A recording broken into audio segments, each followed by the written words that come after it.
ये learning point classes में आप सभी का हार्दिक स्वागत अभिनंदन है।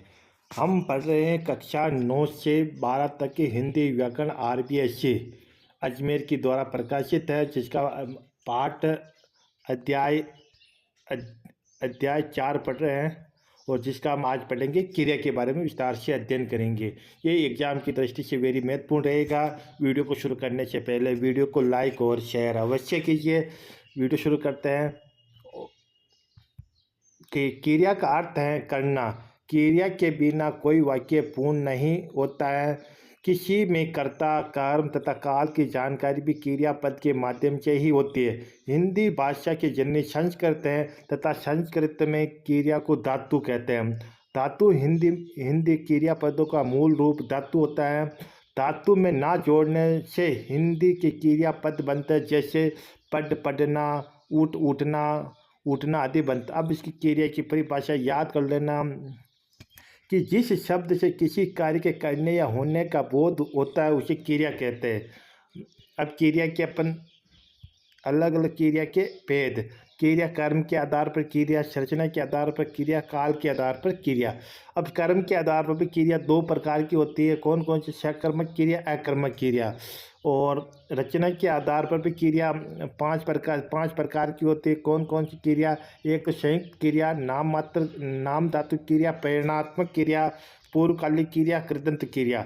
एक काल के आधार पर क्रिया तीन प्रकार की होती है। भूतकालिक क्रिया, वर्तमानकालिक क्रिया, भविष्यकालिक क्रिया।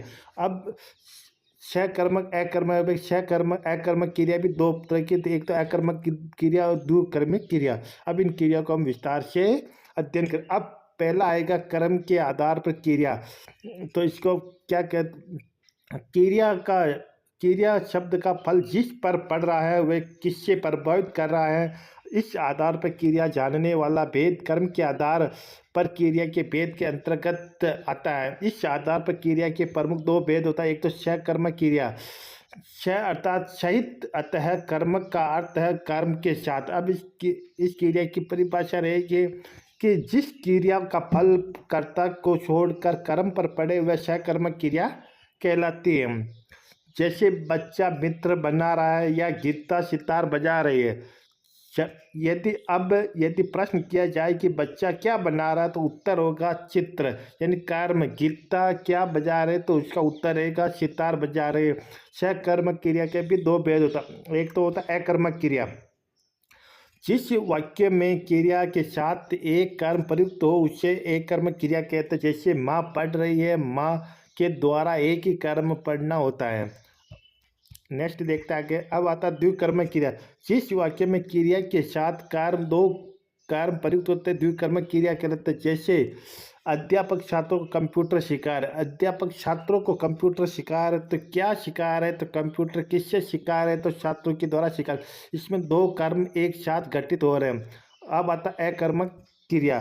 जिस वाक्य में क्रिया का प्रभाव या फल केवल कर्ता पर ही पड़ता है, कर्म का वहाँ संभावना ही नहीं रहता है, उससे अकर्मक क्रिया कहते हैं। जैसे आशा सोती है।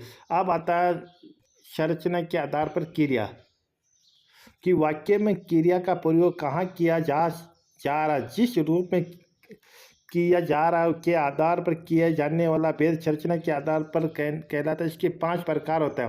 पहली होती है संयुक्त क्रिया।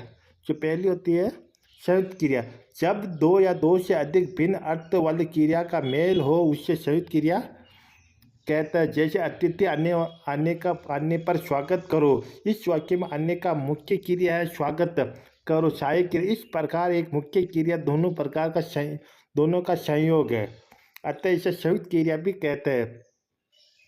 मुख्य क्रिया के साथ सहायक क्रिया के एक या एक से अधिक भी हो सकती है। एक होता अब आता है नाम धातु क्रिया। संज्ञा, सर्वनाम, विशेषण शब्द जब क्रिया धातु की तरह प्रयुक्त होते हैं उन्हें नाम धातु क्रिया कहते हैं।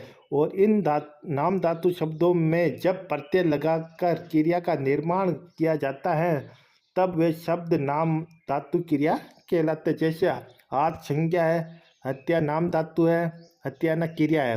नरेश ने सुरेश का कमरा हत्या लिया तो अपना सर्वनाम हो गया, अपना नाम धातु, अपनाना यानी कि क्रिया होगी।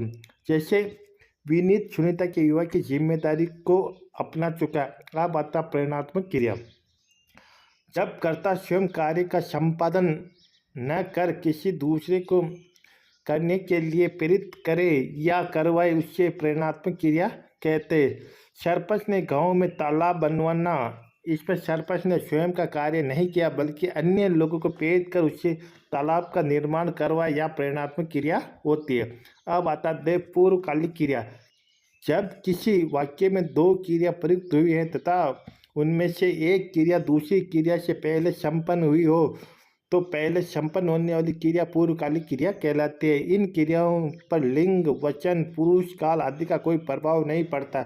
ये अवयव तथा विशेषण के रूप में भी प्रयुक्त होती है।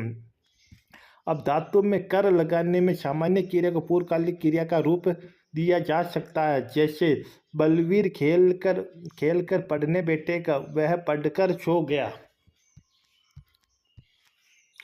इन वाक्यों में खेल मूल धातु कर, पढ़कर पढ़ मूल धातु और कर पूर्वकालिक क्रिया कहलाती है। पूर्वकालिक क्रिया का एक रूप तात्कालिक क्रिया भी है। इसमें एक क्रिया के समाप्त होते ही दूसरी क्रिया घटित हो जाती है। धातु तेज से इस क्रिया पर पद का निर्माण होता है। जैसे पुलिस के आते ही चोर भाग गया, इसमें आते ही तात्कालिक क्रिया। अब आता कृदंत क्रिया। कृदंत क्रिया शब्दों में जुड़ने वाले प्रत्यय कृदंत प्रत्यय कहलाते हैं। कृदंत प्रत्यय के योग से बने शब्द कृदंत कहलाते हैं। क्रिया शब्दों के अंत में प्रत्यय योग से बनी क्रिया कृदंत क्रिया कहलाती है। जैसे क्रिया चल, तो चलना, चलता, चलकर, लिखना, लिखता, लिखकर। अब काल के आधार पर क्रिया के भेद कि जिस काल में क्रिया संपन्न होती है उसके अनुसार ही क्रिया के तीन रूप होते हैं या भेद होते हैं। जिसमें था भूतकालिक क्रिया का वह रूप जिसके द्वारा बीते गए समय में कार्य के संपन्न होने का बोध होता है उसे भूतकालिक क्रिया कहते। जैसे वह विदेश चला गया, उसने बहुत मधुर गीत गाया। वर्तमानक कालिक क्रिया का वह रूप जिसमें वर्तमान समय में कार्य के संपन्न होने का बोध होता है उसे वर्तमान कालिक क्रिया कहलाती है। जैसे गीता हॉकी खेल रही है, विमल पुस्तक पढ़ रहा है। भविष्य कालिक क्रिया का वह रूप जिसके द्वारा आने वाले समय में कोई कार्य संपन्न होने का बोध होता है उसे भविष्य कालिक क्रिया कहता है। जैसे गार्गी छुट्टियों में कश्मीर जाएगी, दिनेश निबंध प्रतियोगिता में भाग लेंगे। तो आज हम क्रिया के बारे में विस्तार से अध्ययन किया है, जो कि आपके लिए ये वीडियो वेरी इंपॉर्टेंट रहेगा। वीडियो को लाइक और शेयर अवश्य कीजिए। धन्यवाद।